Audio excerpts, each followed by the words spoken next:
राजनीति में झूठ बोलने और झूठे दावे करने का चलन बढ़ता जा रहा है। लगातार इस तरह के लोग आ रहे हैं जो झूठ बोलते हैं और झूठे दावे करते हैं। उनको कोई फ़र्क नहीं पड़ता कि लोगों को सच्चाई कितनी जल्दी पता चल जाती है, कब वो एक्सपोज हो जाते हैं, उससे उन पर कोई असर नहीं पड़ता। उनको लगता है, वो शायद इस बात में विश्वास करते हैं कि बदनाम हुए तो क्या नाम ना होगा। इस झूठ के मैदान में एक नई एंट्री हुई है और वो है शरद पवार।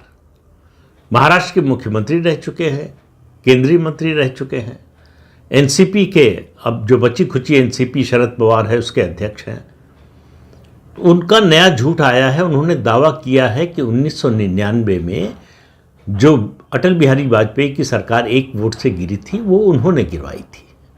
उनका कहना है कि जब वोटिंग से पहले 10 मिनट का ब्रेक हुआ था तो उसमें वो एक एनडीए के सांसद से मिले थे और उसको कन्विंस किया था कि सरकार के खिलाफ वोट करो, इसलिए एक वोट से सरकार गिर गई। अब ये बात जो है, सवाल ये है कि इतने साल बाद क्यों, 26 साल बाद क्यों, 26 साल तक आपको याद क्यों नहीं रहा? और आप 26 साल से तो भाजपा के विरोध में ही हैं। ऐसा तो हुआ नहीं कि भाजपा के साथ थे, समर्थन में थे तो कैसे ऐसी बात बोलते। अब बोलने की ज़रूरत क्यों पड़ी? अपने को पॉलिटिकली रेलेवेंट बनाए रखने के लिए। दूसरा कारण, अभी मराठी साहित्य सम्मेलन दिल्ली में हुआ, उसमें प्रधानमंत्री ने बगल में बिठाया और गिलास में पानी भर के उनको दिया। तो चर्चा होने लगी कि क्या शरद पवार जो है फिर से इधर उधर होने वाले हैं।